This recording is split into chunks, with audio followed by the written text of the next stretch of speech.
And we're back for part 3 with Patty Moher. And it is planned to be the last part of this interview series. So once this is over, I will turn it into a group of videos so that all three are all together. So you will be able to find them when we are done. If we find there's more to talk about, then we will have Patty back in the future to chat, because there are some things that have come up within the anti-Sci community that it might be nice to get Patty's views on in the future. So if Patty's agreeable, we will have her back in the future. So this is probably not going to be the last time that you see Patty on this channel.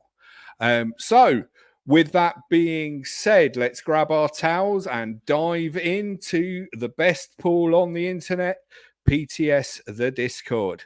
So good evening, Patty. So tonight, I believe tonight we are going to be talking about the aftermath of you leaving Scientology and your personal amends project. Yes. Well, thank you so much for having me again. Yeah, this is the part where I leave Scientology and work against them. So this goes back to 1999. I had already been in Scientology for must be 26, 27 years by then. And I was a volunteer for OSA when I received a phone call from OSA. Mary Frances was the director of OSA in Boston at the time, Mary Frances Newey. She asked me, it's very bizarre, she asked me to go to Alt Religion Scientology, which in 1999, 2000 was pretty much the only group where you could talk about Scientology openly. And I had never been there because it was forbidden for me to go there. So she instructed me how to get there, and she wanted me to read the mission statement for the Lisa McPherson Trust, the LMT, run by Bob Mitten and a few other, for some ex-Scientologists. And the Bob Mitten, the LMT era was a huge situation for Scientology. They were doing everything they could for years to get rid of him. And one of their plots was for me to familiarize myself with the LMT's mission statement, so that I could then call the LMT and ask questions, or just the basic idea was to tie up their phone lines.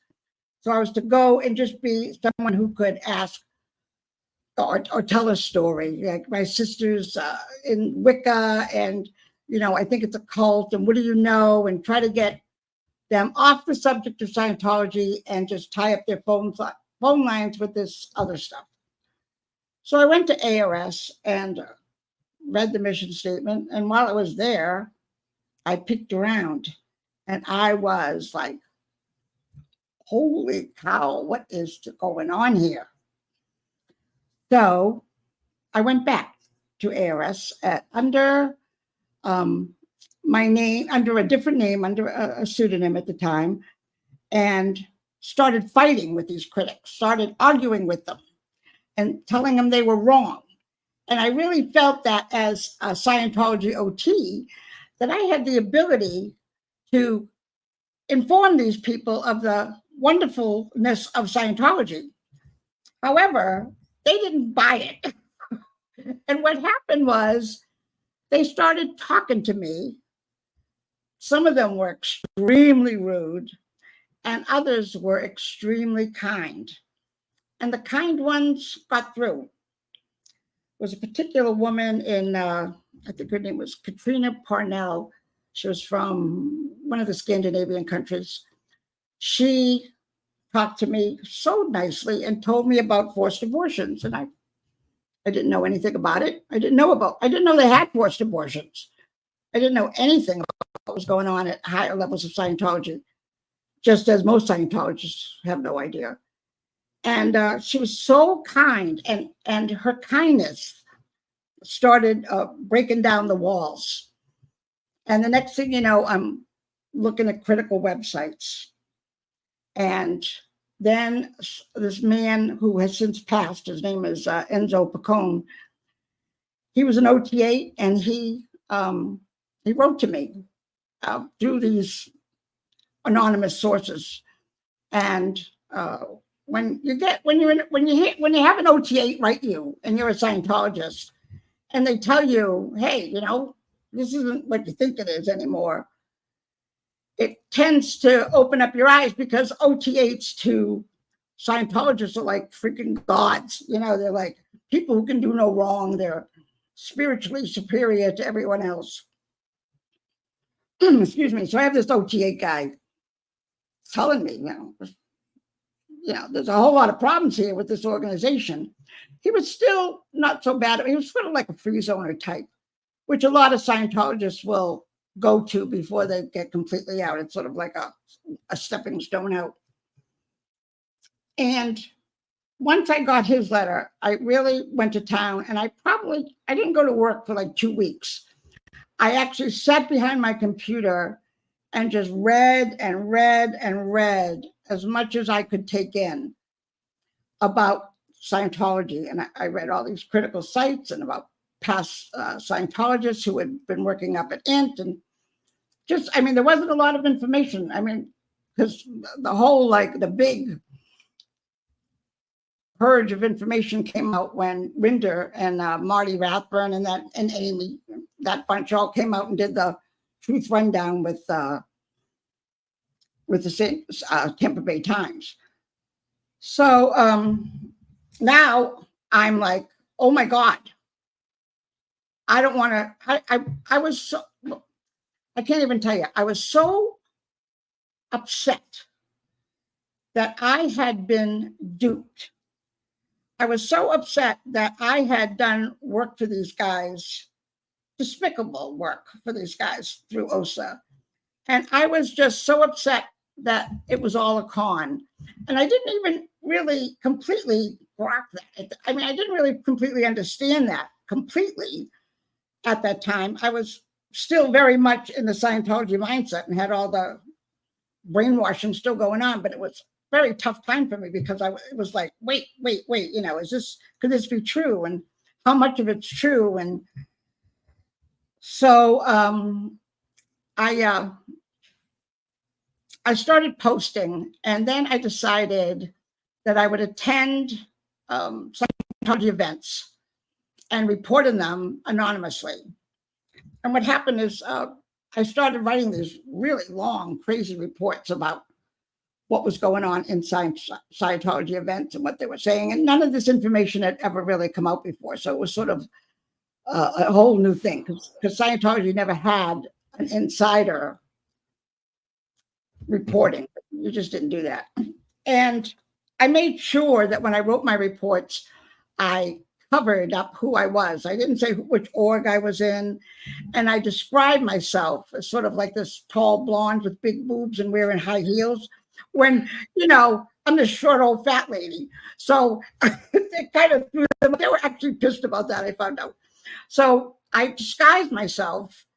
And then so after doing a few of these reports, OSA called me and said, hey, did you go to the event? Because I must have been on a short list or something. They might have thought it was me. Did you go to the event last Saturday?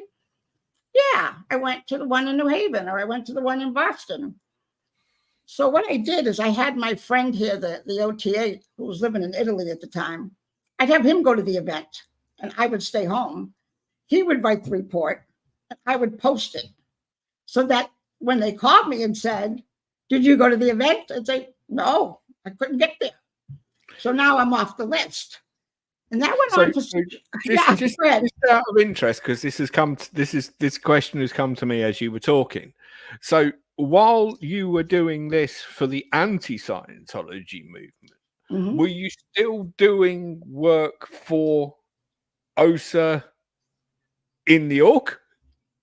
No, I couldn't do it. I couldn't bring my heart to do it. Oh, that's a shame. I thought you were going to be the ultimate double agent then. I thought, oh, here we go. It's 007. I was still a Scientologist in good standing for like 6 years. I managed to have excuses on why I couldn't go on course. And the reason I didn't do OSA activity anymore is I told them I was like PTS to it, which meant I was getting sick, or I was creating bad feelings in me or something. And they let me go on it. They did, Mary Frances and OSA did try to get me to do a few more things, but I made excuses on why I couldn't do it. So that went on for a while. And as the other thing I was doing, so I was reporting on them because I knew that would piss them off. And then right around 2000, right around that same time, early 2000s, there was a fellow named Reed Slatkin, who I think prior to Bernie, the Ponzi guy, he was one of the largest Ponzi people in the United States, this Reed Slatkin. And he was a Scientologist. He was an OT 7 or 8. And he had stolen millions and millions from not only Scientologists, but from some wealthy celebrities, if you will. And he was a big thing. And when the government went after him, the SEC went after him, they provided a list of all the people that Reed had snookered, had taken money from.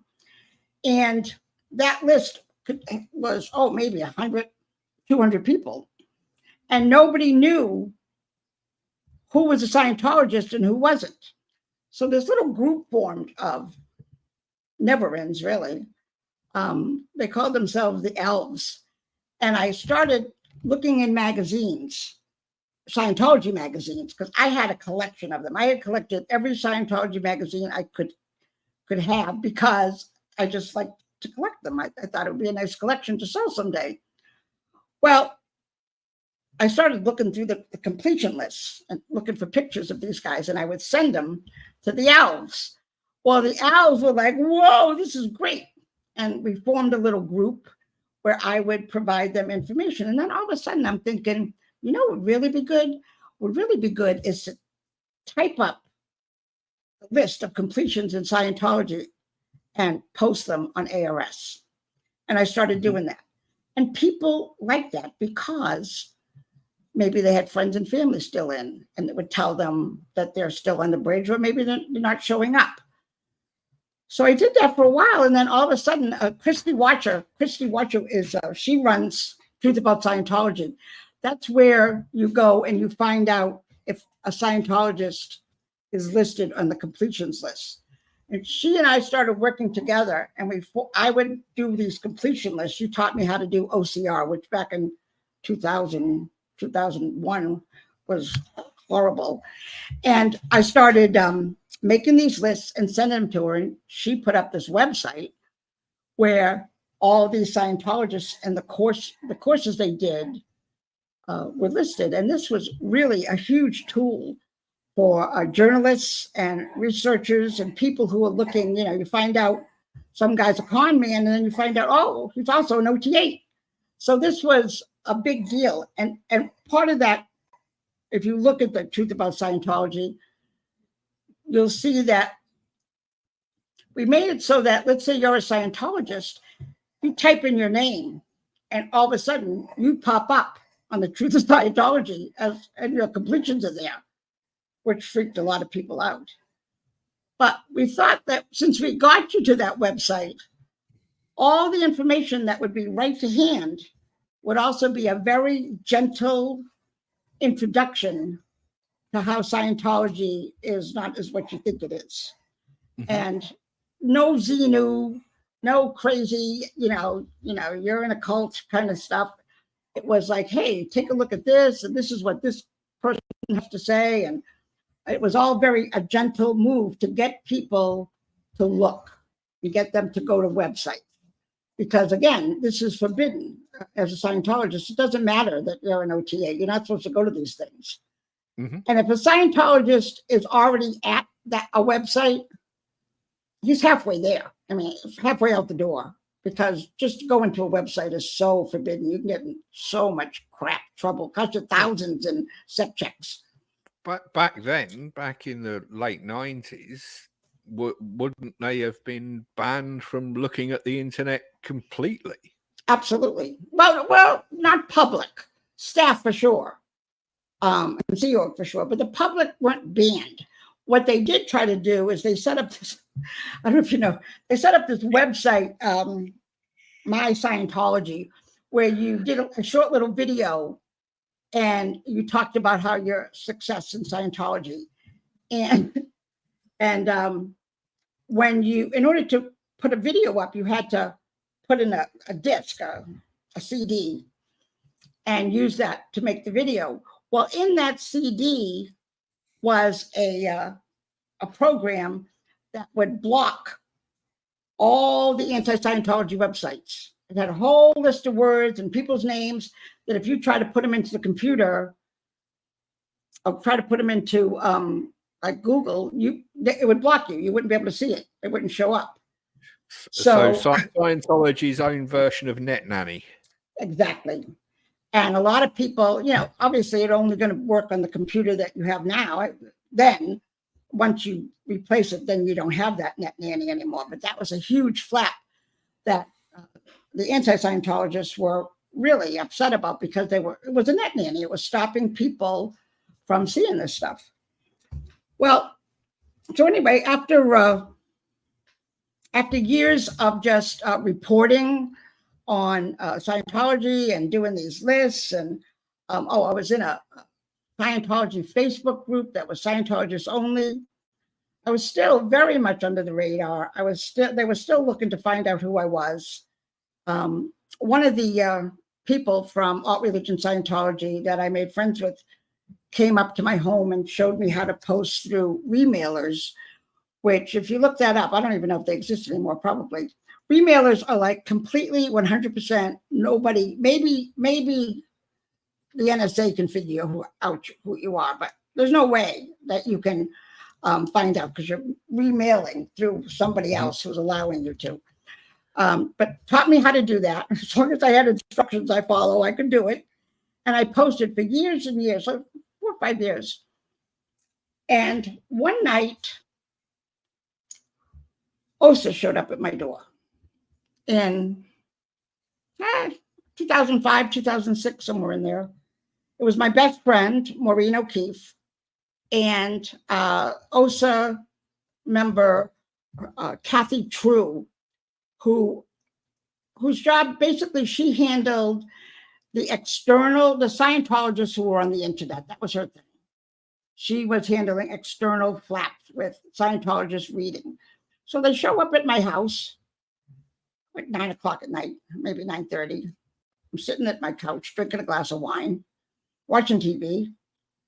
And they come in, no info, no call beforehand, just show up. And they tell me that they want my computer. They want me to give them my computer because somebody is posting using my name on these on the Scientology website. I had the name called otmama@gmail.com. And I was posting stuff and I was collecting all this information from this Scientology Facebook page and sending it out to trusted critics. Well, one of these trusted critics printed out my email and gave it to a guy named Rob Farley, who was a reporter for the Tampa Bay Times. And he took it and went back to Scientology with it. So between my trusted friend, who should have never sent the headers, and then giving it to a reporter, who the reporter didn't protect me either, he gave it to Scientology. Next thing you know, OSA's at my door, and they know. I mean, they're just making up a story that someone's posting under my name. They know it's me by now. They've figured it out. And they want me to give them my computer. And I'm like, no. And they want to look at my computer. And I'm like, no. And it was, I got my declare shortly after. They knew it was me then. So I was out. They knew for sure, to the point where Maureen came down like a week or two later and wanted me to admit it and wanted me to, take responsibility and get back in Scientology and do all the things I needed to. And I'm like, no, I'm not. And so that was when I started posting under my own name. And I've always posted under my own name since then, because it's part of I'm not saying people have to post under their own name. I understand being anonymous. I understand why people just don't want to be out there with Scientology looking down their throat all the time. I mean, I get that. And my dog wants to get petted here. I should have been prepared for this. So your declare, is it hanging up in the toilet with all the rest of the toilet paper? I have it. Actually, it's on the internet someplace. Yeah, this is why I was saying I should have been prepared for this. I should have asked you to have your declare ready, shouldn't I? I didn't think about it. I didn't either. But it's there. I know it's in the goldenrod, and so after that, I started posting under my own name, and I started having these fabulous SP parties, where at first they were just small little parties of like 8 or 10 people that were very well trusted, and we didn't report about it until after the fact. Then we post pictures and we talk about what a great party it was, basically telling Scientology, thumbing their nose. I'm like, hey, we're having parties here. And so after that, I had a party every year for 5, 6, 7 years. They kept getting bigger and bigger and bigger. And I was announcing it. I was like, hey, my party is going to be on August 12th, who wants to come? And, I get in, people would ask and they'd have to get approved, make sure. But I didn't even care if they sent those in. What are they going to learn?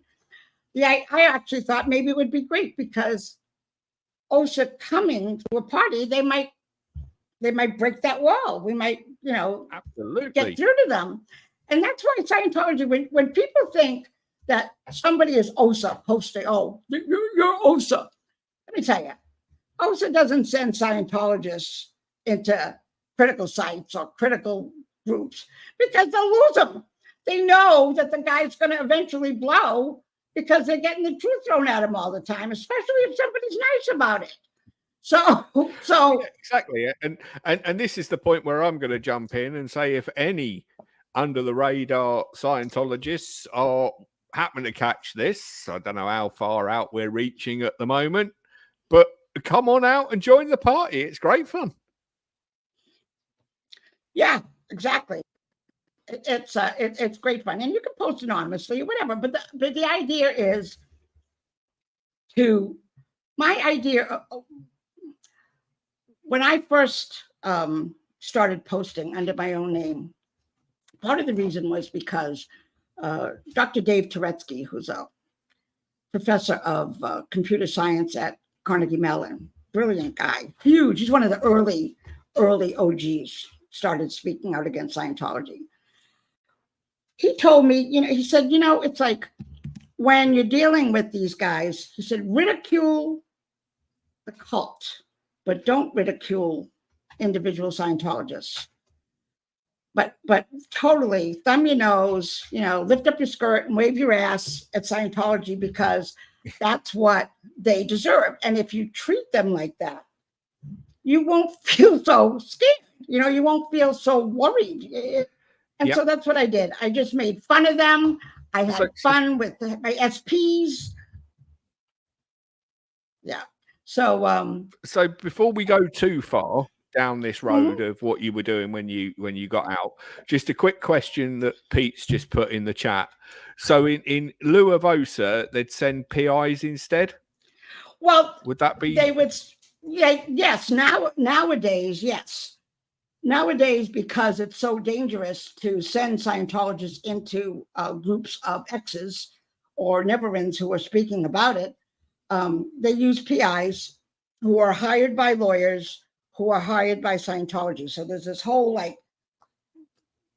sandwich, but the Scientology cannot be connected to the PI's flunky who's doing all this work. What they did do that night is they, on my parties, is they would send people around go around the neighborhood and write down all the license plates. And you have to realize my house was lit up. It had a big alien in the front, and it had this big sign, huge sign that said, welcome SPs and, destroyers of mankind. And I mean, we had so much fun doing that stuff. And so that's the only thing if they came into the party, I don't know. It doesn't matter. I've never heard any feedback, but if they did, maybe it helped somebody get out of Scientology. That's the way I looked at it. So I wasn't too worried about who they were, or, and pretty much everybody that did come had somebody who could vouch for them. So it worked out well. I'm trying to think. So I'm intrigued. Now we're on the subject of your parties. So did any of the big names, shall we say, ever turn up at any of your parties? Well, Tony would show up all the time, and he loved it because, see, one of the purposes of these parties was not only to celebrate, but it was to network. I mean, it was to get all these SPs together, talking to each other and making plans on how to, take out the cult. And it was, so people were in tons of conversations. Larry, what's his name? The guy who wrote Clear, Lawrence Wright was at the party. He was doing a lot of interviews at the time. I'm trying to think who else. Not Janet. She wasn't there. There was, we had Denise Brennan was there. Paula, the woman from, oh God, my name's the woman who originally was Scientology, tried to destroy that. Tony wrote a book about. Paulette Cooper. She was at the parties. I mean, it's just different years. It was different people. But Stephen Kent came down. He's a professor in Canada, some college in Canada, university in Canada that does a lot of research and writes a lot of stuff about Scientology. So it was a real mixed crowd. And then there were some exes and people just who were very interested in speaking out. And there was a guy, David Love. He was a big person who was attacking, knocking on, and really doing a great job. And I would give out awards, SP of the year and SP of the month. And I mean, it was just like it was all just like, one year we had like all this, we made the gold poles like that DM has on his videos where he shows like he's on the stage like this. And we did a whole stage set up with clamshells. Any apple boxes in case if people needed them? No, what's that? I don't understand. Any apple boxes in case people needed them? Because I know that David Miscavige has to stand on one.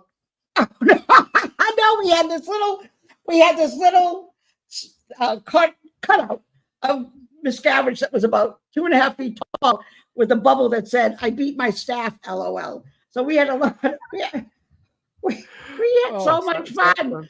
It was like laughing from the time you arrived to the time you left. The whole thing was, being just totally degrading Scientology, making fun of it. And it's the way to treat these guys is just like, not necessarily the yelling and the screaming and the mean. It was like, make fun of them for being stupid and doing stupid things and saying and having weird policies that hurt people, but you do it in such a way that you're educating, but you're also making people laugh. And that was a big part of these parties.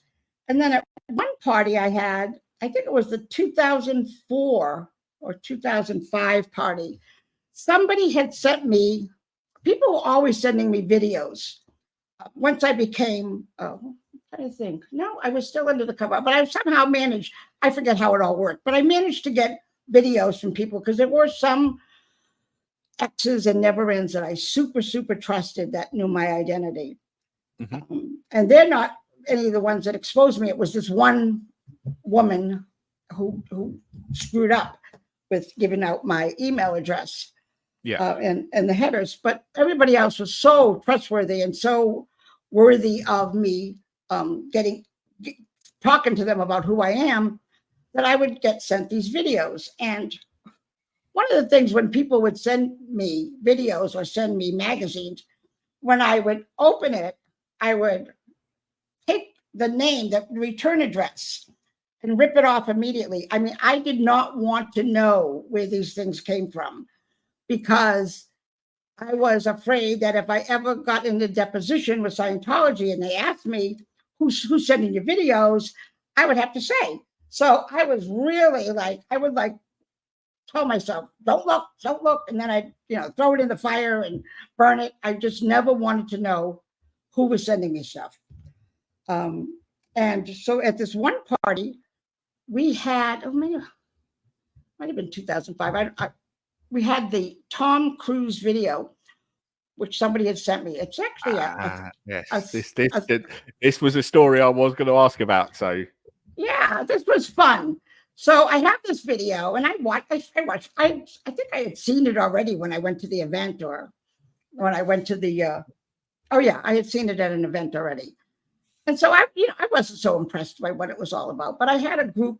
It was probably about 20 of us in the room, all piled into my living room. We stuck it in the VCR, and off we go. And people just had their mouths hanging open watching us, because if you've ever seen the Tom Cruise video, there's like a 9-minute clip on YouTube that has like 16 million views. That was a clip that was made especially for NBC. But it's an actual 1.5-hour video, and there's actually 35 minutes of that video, which is straight out Tom Cruise hugging and kissing Tom Cruise, and what a fabulous, out of this world OT he is, and the best thing that's ever been in Scientology, and the best Scientologist in the world, and blah blah blah. And we were watching this, and people just couldn't believe. Because if you see Tom, that's the one with Tom Cruise. He's got the black turtleneck. Yep. And they're flashing. Yeah. Well, he comes off. That was supposed to be an internal video only, and because Tom talks full Scientology lingo in that video, he doesn't hold back. He talks about what suppressives are, and ethics, and oh my God, it's just disgusting what he was saying. But it was also eye-opening to see him behaving like a Scientologist, because that's not his public persona. It comes off completely different. So right around that same time, Andrew Morton was writing a book about Tom Cruise, a biography. It was unauthorized.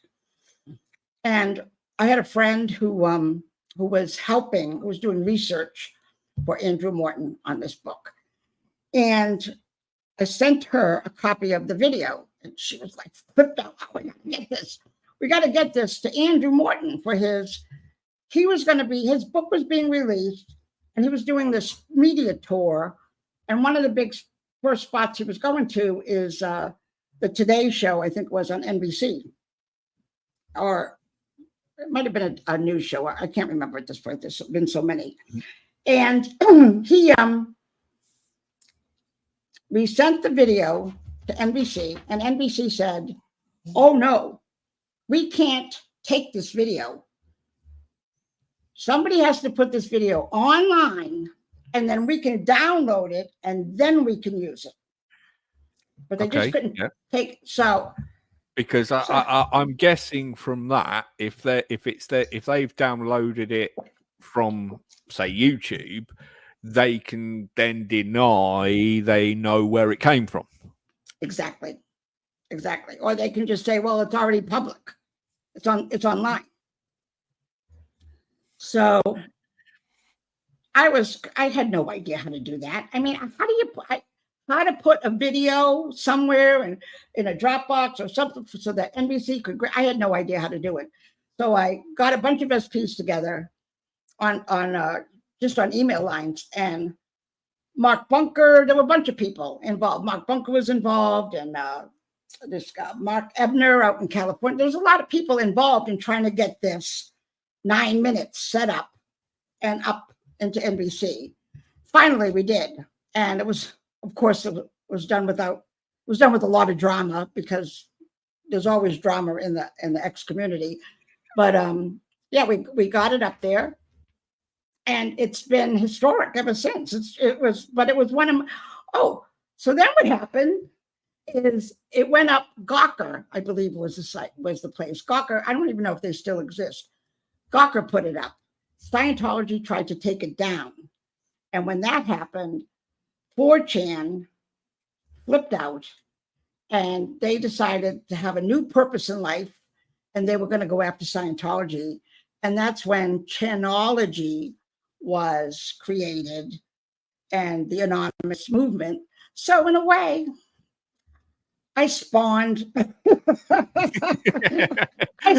anonymous. No, it's always one of the things I was totally proud of. And I actually have a tattoo with the anonymous mask, because I was so proud and so happy that I did something that really put a dent in these guys, like really 16 million views, and it was just like, oh, great. So my whole thing was, let's not brush over this. You heard it here first, folks. Patty is really anonymous. You heard it here first. We've been looking for them for a long time, and we've got them. Well, I got together with the anonymous guys. A bunch of them were up in Boston, and I gave them everything I had. I gave them video files. I gave them CDs with the church's success. I gave them everything I possibly could. The funeral, and because a lot of these videos had been leaked already, like the funeral video of LRH's funeral, the IRS win video, the war is over. There's a We Stand Tall video. I got all these up on the internet. These are all my baby projects. I was like, because I really did feel I needed to make amends. I really did feel I needed to make up for assisting in the growth and in the expansion and in the fact that I hurt people by being in Scientology. So this was a huge thing for me to turn it around and do something. It probably saved me, because I probably would have been so miserable, just freaked out that I had on my behavior. But this made me feel so much better about what was going on. And yeah. If I remember, I might get one of our editors to cut in a short clip of We Stand Tall at this point. I had that video on my bookcase for years, and then I thought, oh, I should release this. I should get it online. And I don't know. I sent it to somebody who turned it into something and got it up on, and it was a huge, huge hit. Oh, I know. I think I gave it to Tony Ortega to release, and yeah, he was thrilled. And what's funny about that is there was a shirt that DM was wearing that was made by some, I'm trying to remember, some big fashion designer. And it reminded me, there was something going on at the internet way back then called Goatsy, Goatse. And it was a horrible, horrible pornographic shot. And that his shirt kind of reminded me of that.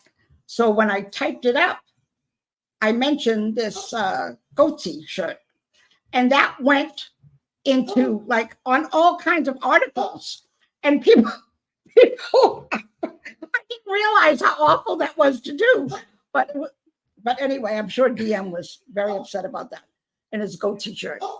But go outside. Just a quick question from our favorite imminent trouble source, Michelle. So what was all this before Saturday Night Live made fun of it? Were you the one who made it all go viral?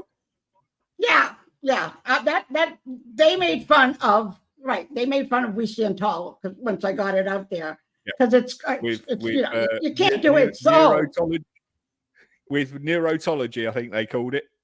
Yeah, and they really did a great copy of it. So yeah, that was so much fun. Oh yeah, it's actually on one of my playlists, Neurotology, because I just laugh. If I need cheering up, I always pop that on because it makes me laugh every time. Yeah. So after that, it was pretty much Anonymous came around, and I was involved in the protests, and they were so much fun. They used to have a protest once a month with a theme. So the theme might have been pirates. So everybody goes to the protest dressed like a pirate, talks like a pirate. It was a blast. They did it so right. There would be signs and passing out things, and I made so many friends, both exes and never-ends from that, from Anonymous, just because it was so. Their motivation was they really were pissed off that Scientology was taking down stuff from their internet, and they didn't want that happening anymore. They wanted to stop this. And of course, they made a dent, but they didn't stop them, obviously. But they did provide a whole era of information and informing people, and just spreading the word out so that more people knew about Scientology, because it was an international, really international. They would start with the protests, like in Australia, and then they would go. You could watch video or streams all around the world as they were popping up. It was just, and we're not talking like 5 people. We're talking about 300 people showing up. The one in London was out of this world. And the same in Boston, there were probably at least 100, 150 people. New Haven was smaller. New Haven was probably about 30 or 40, but New Haven's, not a big town.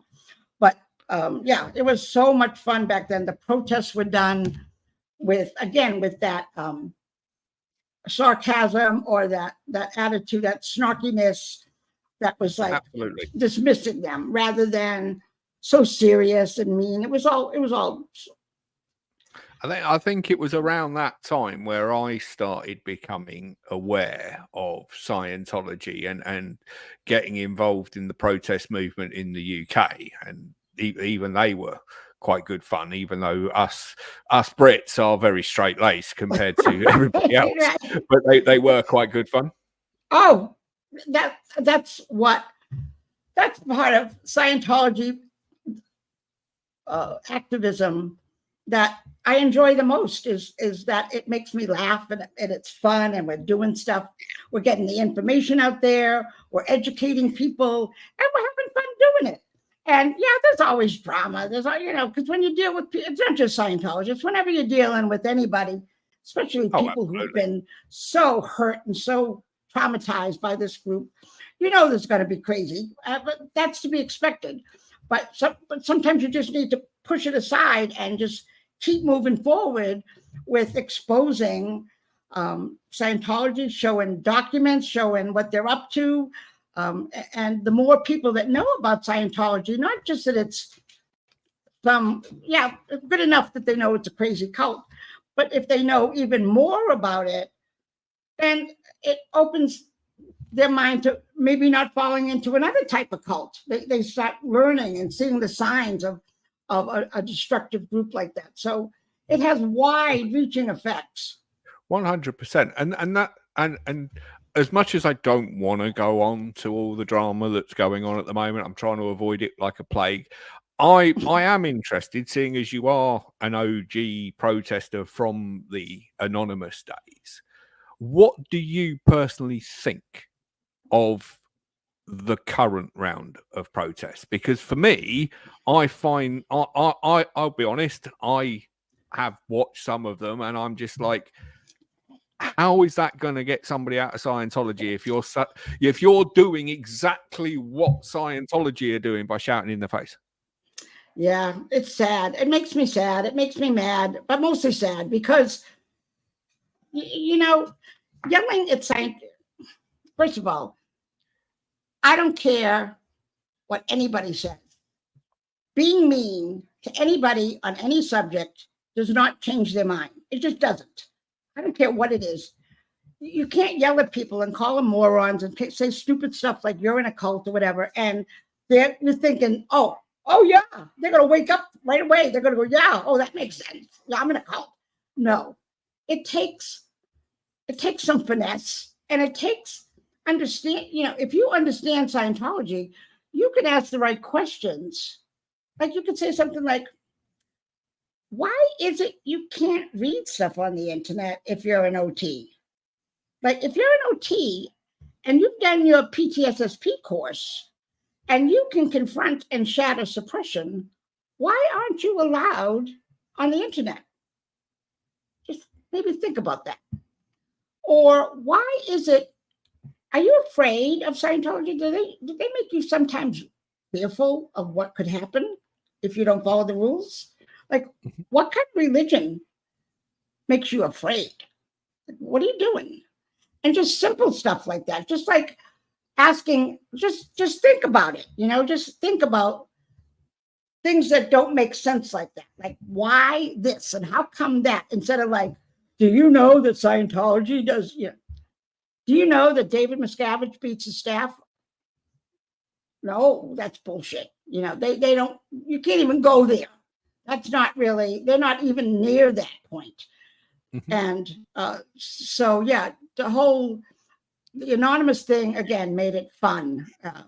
Just really enjoyed it. Absolutely. So go ahead. You were saying about that making amends, and obviously you've mentioned people like Mark Bunker being involved and stuff like that. I just want to shoot back to video number 2 in this series. Mm-hmm. When did you get a chance to speak to Bob Minton and the other people that you were involved with from the Scientology side of getting the information, and when did you get a chance to speak to them and actually make amends with them? Shortly after I came out under my own name, I wrote to Minton. I publicly apologized to Minton and to Steve Hassan.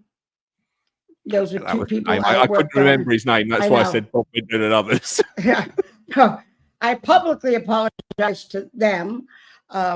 Steve both responded. I sent them some information on stuff specifically that I had done to them and was involved in. Steve, it was stealing his trash.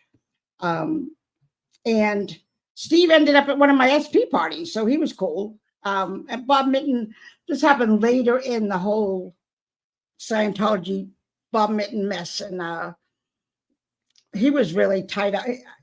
I think he was just so overwhelmed by then. I know I did. I think I got something from his partner, Stacy, rather than him directly. I think she used to handle his emails for him.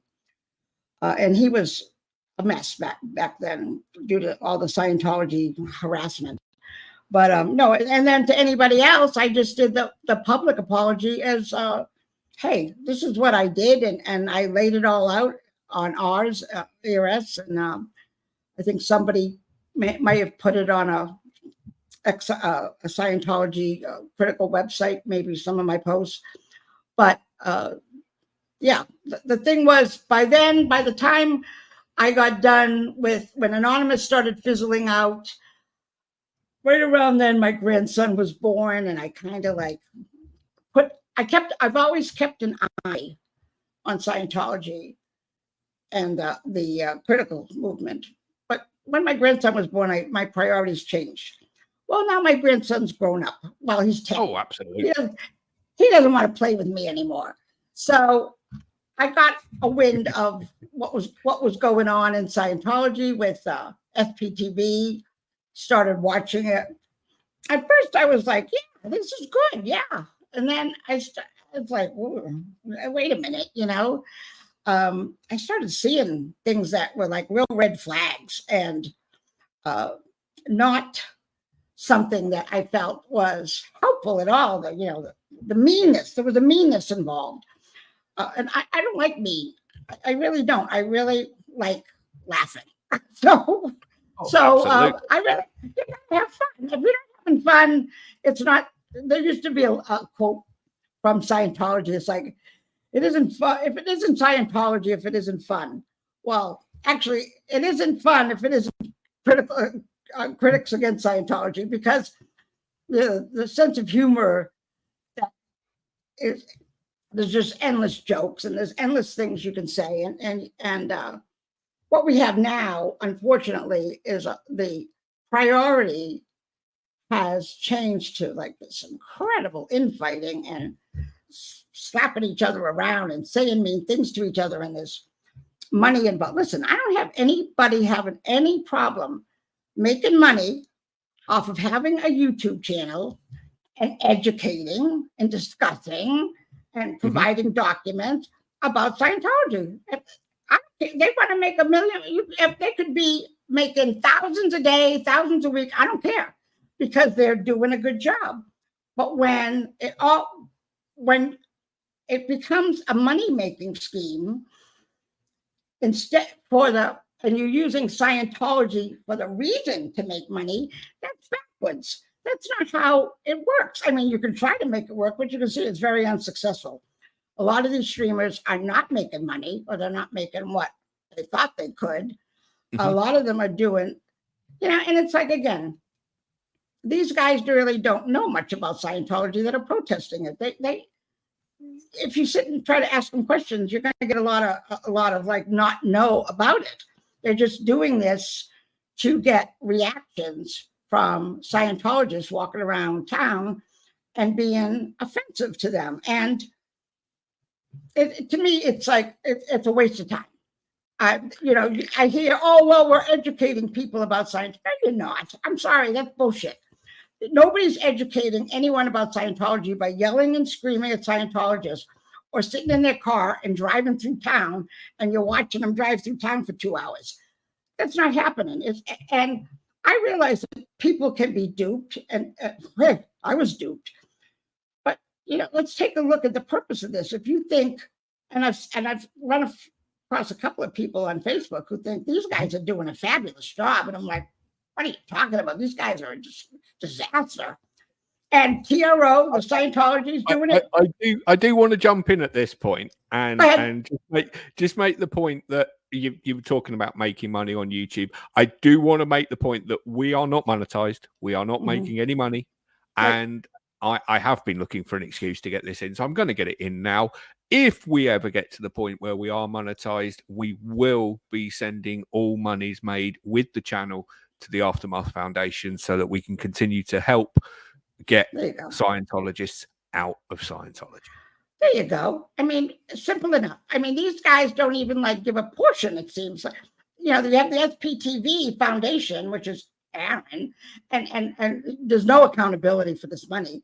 And people are throwing money at these streamers, these protesters, and that's going in their pocket. And I realize that's okay. If you're, again, you have a channel, you're making money, people want to support you.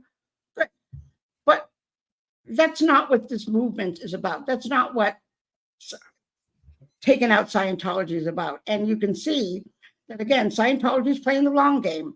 They're watching these guys. They're taking notes. They're calling the police,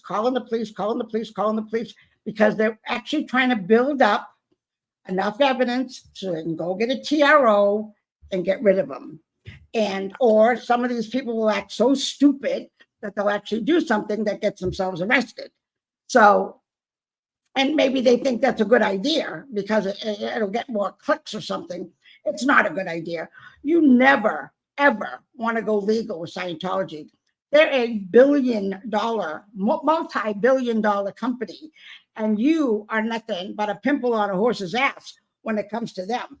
They will take you out, and they'll drain you of all your money. They'll destroy your feet. They'll do whatever they can to get rid of you.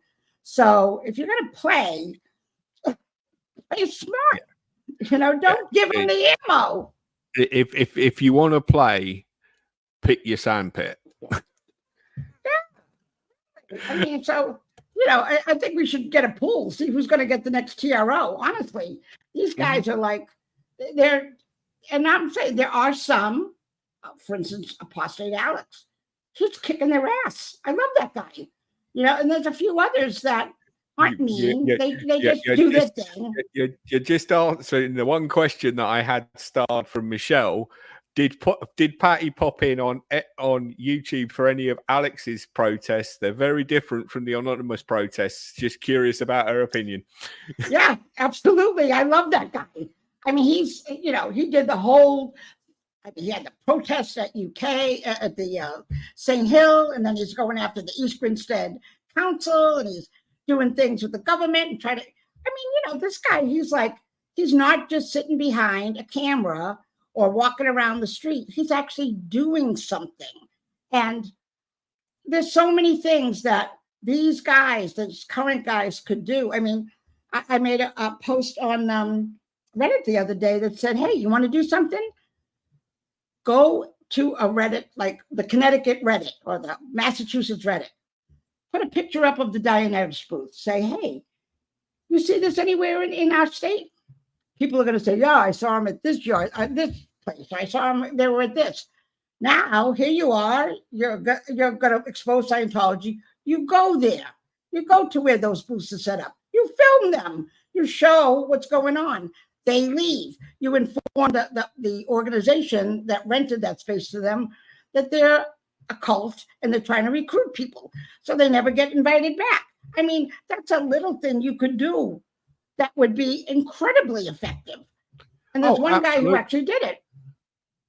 And there are a few channels that I can think of off the top of my head that I would certainly still recommend in this space. Alex being one of them, and Mrs. J's very kindly posted his link for his YouTube channel in the live chat. So if you haven't seen any of what Alex is doing, please go over there and take a look. That man is doing an awful lot to end Scientology in the UK and in Europe, because he came over to France and went to Paris when the ideal waste of space was being opened in Paris, and he was there.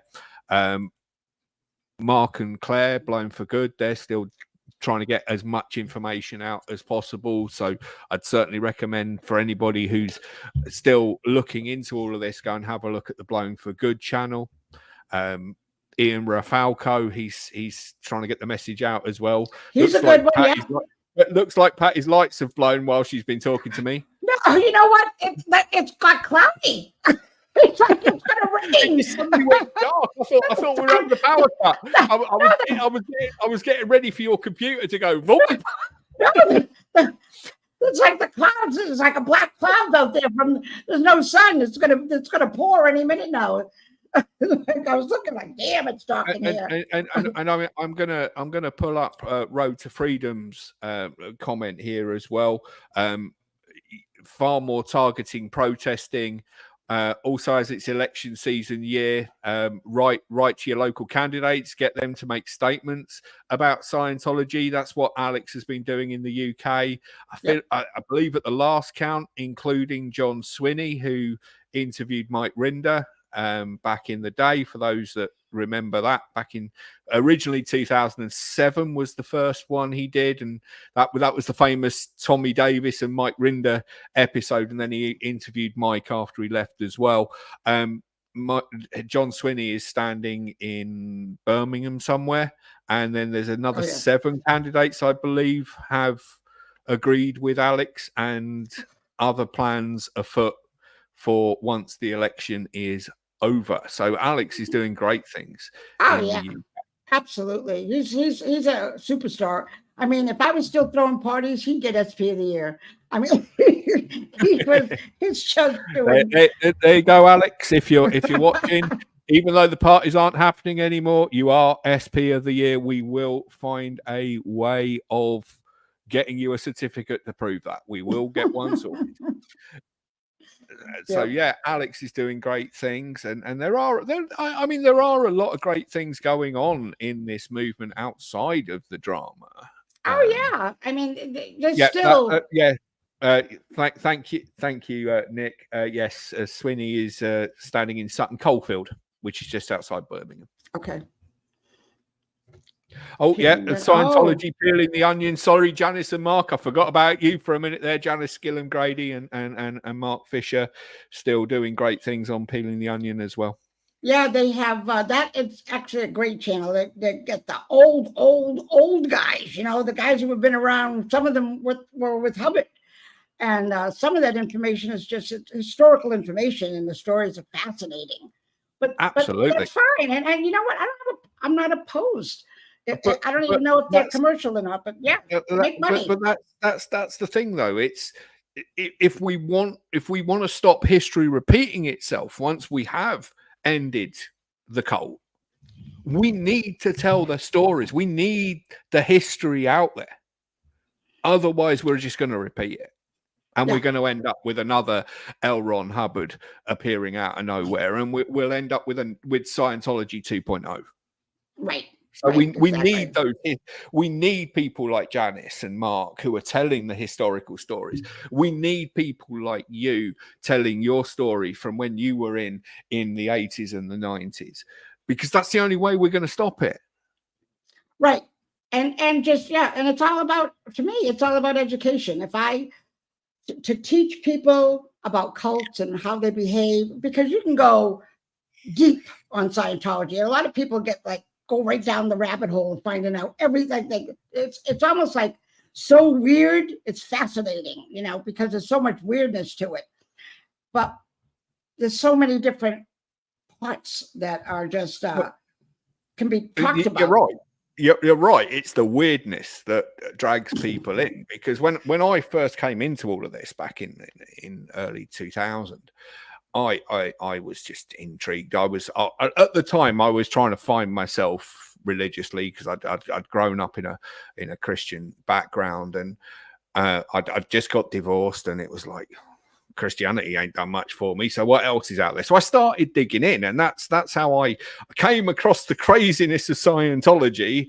And once you go down that rabbit hole, unless you've got a long ladder, you ain't getting back out of it. No, it's endless. It's endless. You keep diving down, you're finding more information. It's like, whoa, they do this, they did that. Wow. And the more you learn about it, the more interesting it becomes, because it's such a absolutely. I mean, I'll be honest.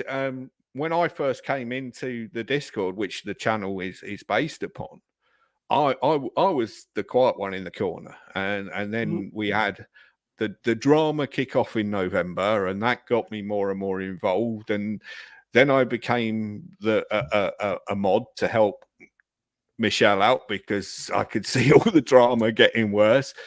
And now I'm sat here in front of a camera talking to an ex-Scientologist, and I've just ended up getting so deep down this rabbit hole, I really can't see the light. No, it is. It's like, that's why I can't get away from it for some reason. That's like I said, even though my grandson was born, I always sort of kept one eye out there and watching what was going on, because this is my community. I think I speak for the majority of our little community on the Discord. We are very glad that you kept your hand in and you kept your eye on the ball, and you are still part of this community. I'm sure I'll have a few people agreeing with me in the chat in a minute. So we are very glad that you're still part of this community. And so now moving on from obviously you coming out and making your amends, as we decided to call it, because I didn't want to trigger any recovering Catholics by calling it penance. So where do you see Scientology in 10 years? I think they'll still exist. They're really, right now, they are, from what I can tell, they are just shrinking. They're not getting new people in.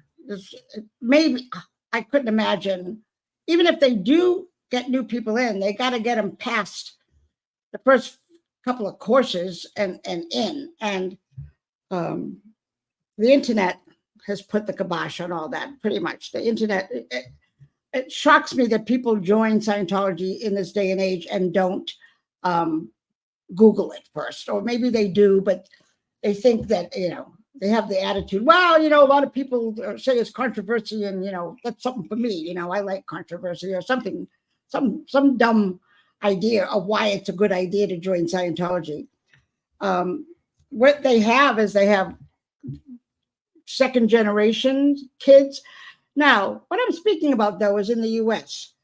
When you look at the completion list from Flag, you're going to see a lot of names in countries where there are no critical sites, like Hungary or the Eastern European countries. There's no critical sites in those languages. And because of that, those people cannot find critical information unless they speak English, or you can translate. But translating, even using Google Translation, isn't necessarily going to get you where you want to go, but it'll give you some information.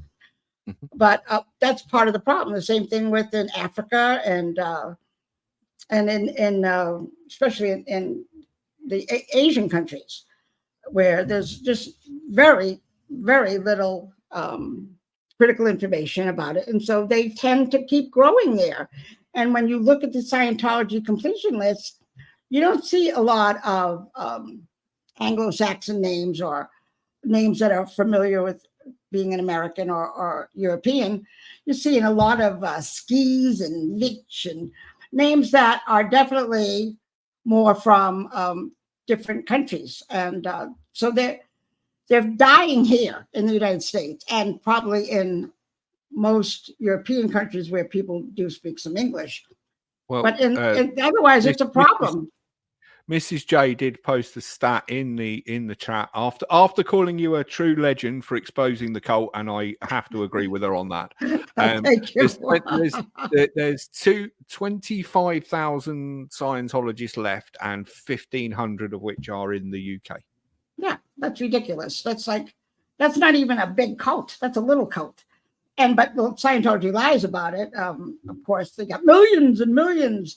And but if you look at the number, I actually want to do something to look at that, get some numbers of how many orgs exist right now, how many narcodons. I'd like to collect that information, because I have some information from, I think, 2007, 2000, about with that count, how many of these, how many of that. I'd like to compare it, because Scientology was in fact expanding and getting bigger, and their numbers were going up in the early 2000s. They were still doing well, because again, there were some critical sites, but not a lot. And now it's everywhere. You can find just about everything you need about Scientology on somebody's website somewhere. So it's harder. But again, it's English speaking. And so how do I feel in about 10 years? I think in 10 years, they're going to still be around, because they're still gathering money from people in non-English speaking countries. And they put in Russia, well, Russia's got a problem right now, but where they put a lot of effort into these places. And because these guys, again, don't have a lot of information, they can get into the schools. They can do big events where hundreds of people show up to co-audit Dianetics, because they don't have any information about it. And then those people move on into the church. So yeah, it's not going to disappear unless the U.S. tax exemption will definitely be a huge loss to them. But they're set up so that for their legal situation is so complex, but they are set up to always be around no matter what happens. And again, they have a couple of $1 billion. So unless I have heard, but I have no proof that there are investigations going on, grand jury investigations going on with Scientology. I'd really be surprised if I've heard that rumor in California, I believe. Yeah. So if that does happen, I mean, it's just like with anything, the government will just keep researching and gathering all that. I mean, the federal government doesn't take you out unless they got it all on you. So they're collecting, and who knows? There could be another raid. I mean, that the FBI could go in just like they raided Puff Diddy's house.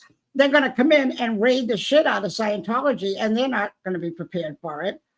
And all the dirt's going to come out, and hopefully people will get arrested, just like in the last raid. And one of them hopefully will be David Miscavige, and I'm sure he'll go into super duper hiding. But even so, we'll find him and, you know, have him go before a court of law and find, you know, present evidence to all the horrible nightmare crap he's done as head of this organization, and that could do a big deal to close these boys down, really put a dent in them. But I don't know. I don't know how real that is at this point.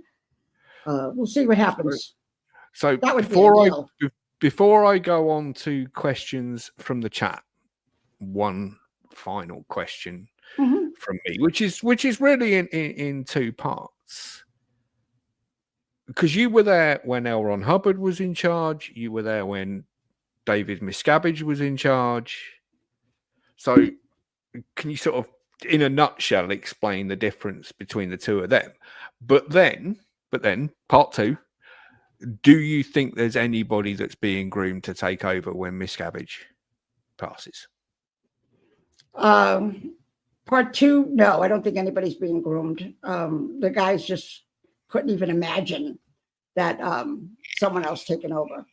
My guess is it would be somebody very close to him, like his girlfriend Lou, or somebody who knows where all the bodies are and might. But I don't know enough about it level behavior right now. I don't know if anybody's come out recently, to give us the latest and greatest on what's going on up there, because he holds his cards so close to him, and so that I don't think that. But part one was, say again. You were in when L. Ron Hubbard was in charge, and then when David Miscavige took over in '86, I believe it was. Yeah. Was there a big difference in how Scientology was run between the two of them? Yeah, it was, but you have to understand, Hubbard was considered by me and by many when he was running the show to be like a demigod. You know, he was source.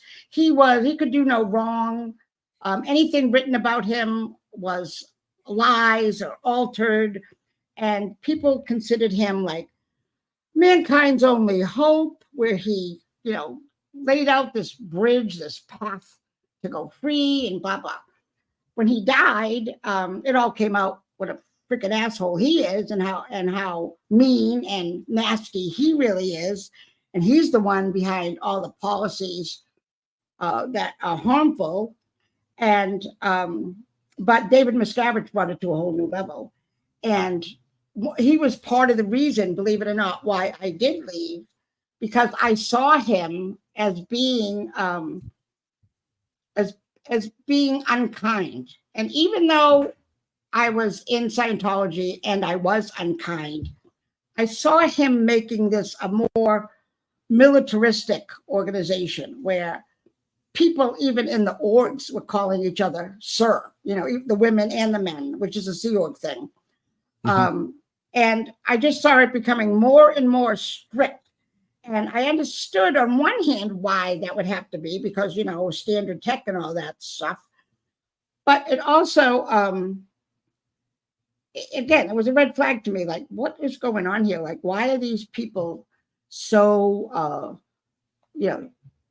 he took out the Mission Network. The Mission Network was a gold mine for Scientology. It just fed all these rich people into Scientology. And David Miscavige went in there and he pretty much closed them down, wanting their money and controlling them even more. And so that was pretty much, when I saw that, I'm like, boy, that's a big fuck up. He should never be messing with the missions. The missions are a gold mine. But nope, he had to make them all fall in line under his leadership. And that was the first of many things I saw about him. And then I was doing what the other, you don't just leave Scientology. There's a whole bunch of usually things, bricks out of the wall, you know. There's a load of gobbledygook you have to go through to leave, isn't there? Yeah, right.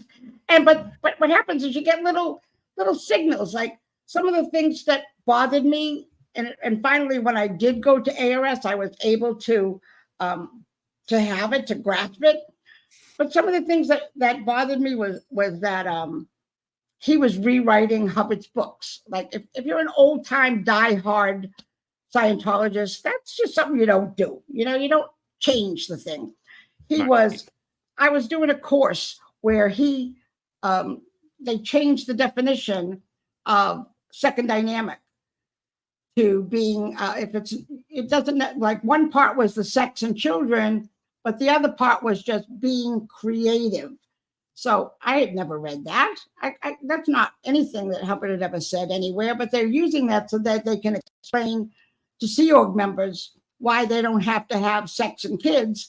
They can use their second dynamic to be creative. And I thought, boy, that's a funky thing. And then at one point, this is again, late 1999, my sister Wendy wanted to set up a website where she would sell Wiccan things. She was a Wiccan person. And I told her, I said, you know, I'd love to, but I can't. And she's like, why? I said, well, my church wouldn't like it. And she's like, what the hell kind of church is that? And, you know, it's like, that was another one of those like moments. Yeah. Another one was, I went into a bookstore because my other sister was having marital problems. And I couldn't give her this Hubbard marriage book because she would be like, what the fuck? I don't understand any of this. It's like all gobbledygook. And I went in and I picked up a book on marriage and I'm reading it. And I put it back down because I realized if I had given that book to my sister on my next sec check, that would have come up that I was giving altered or other information other than Hubbard for help. And that also caused like, oh, that's kind of fucked up. I mean, I grew up, you know, books are okay and it's knowledge and you can read things, but it was all only Hubbard. So all those combined, and then going on to ARS and reading the mission statement and poking around and seeing what was being said, I was prepped and ready to go out of Scientology because, again, and it's different with each person. There's no recipe. Absolutely. Okay, so if there's any other questions, I have got one starred, which I'm going to bring up on screen in a minute. If there's any other questions, please stick them in the chat now. But we do have one question from Road to Freedom. Do you think the Eastern people or Eastern European people are drawn to David Miscavige's surname, which originally was Mickiewicz from Poland? Oh, I didn't even know that. Well, that's interesting.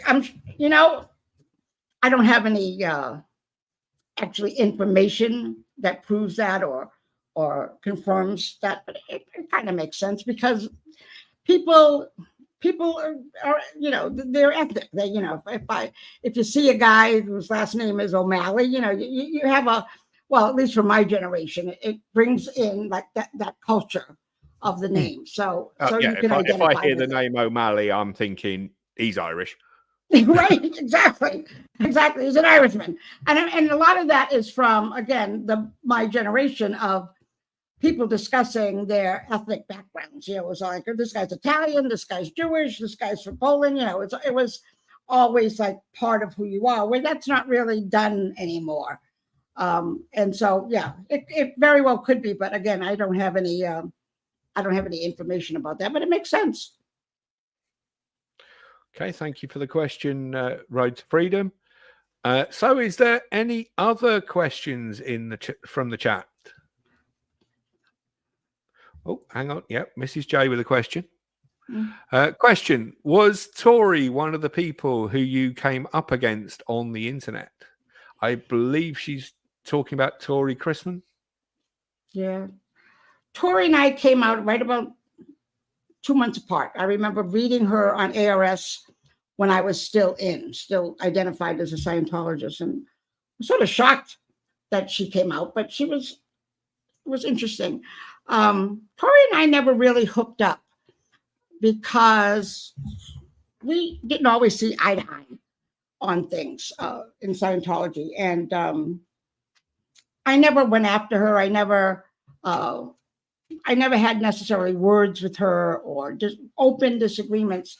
She's very well respected. She has done a lot to expose Scientology. She's reached a crowd that likes her and listens to her. And, you know, I don't have any, I just read, she's 77 years old.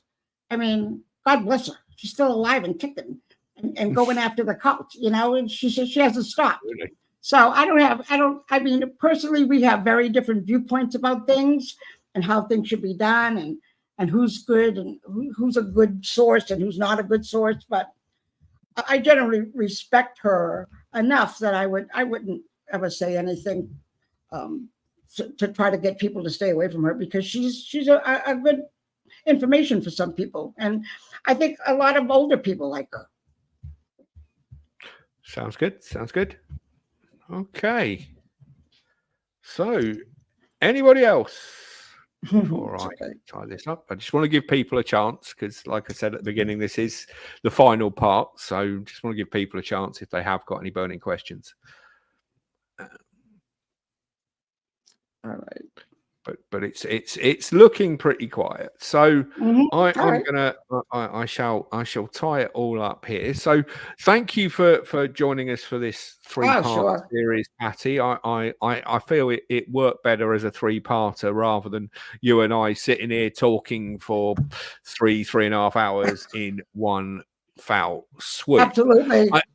I do want to just put some plugs in for the channel while we're here. Sure. Hopefully that at some point this week, I've got to confirm a day, we will be talking to one of the OG protesters, Mr. Jeff Jacobson. Nice guy. So we will be having a chat with Jeff this week. We will also be having a chat with the originator of PTS, the Discord, when we were under another name, Michelle Carpenter. We have that being lined up. Hopefully I will be talking to Chris Shelton as well, and a few others that I am yet to reach out to, including, I hope, and if they're watching, please feel free to drop me a line. I would love to have a chat with Apostate Alex, and I would love to have a chat with the Peeling the Onion guys. So if any of them are watching or catch this, please drop me a line. I'd love to have a chat with you. So thank you very much for joining us, Patty. Like I said, I will have you back in the future because I have got a plan just being formulated in my mind that's percolating on something that we could potentially do going forward. So thank you for your time for the last 3 weeks. And thank you. We will have a chat in the Discord. If somebody wants to post the joining link for the Discord in the chat, we will also add it to the description of the video. So if people want to come over and have a chat and find out more information, then please feel free. So as we close the best pool for the evening, don't forget to grab your towels and don't leave them by the pool. I look forward to seeing you on the next one. So thank you all for joining us, and we will speak to you very, very soon. And take care, guys. Bye-bye.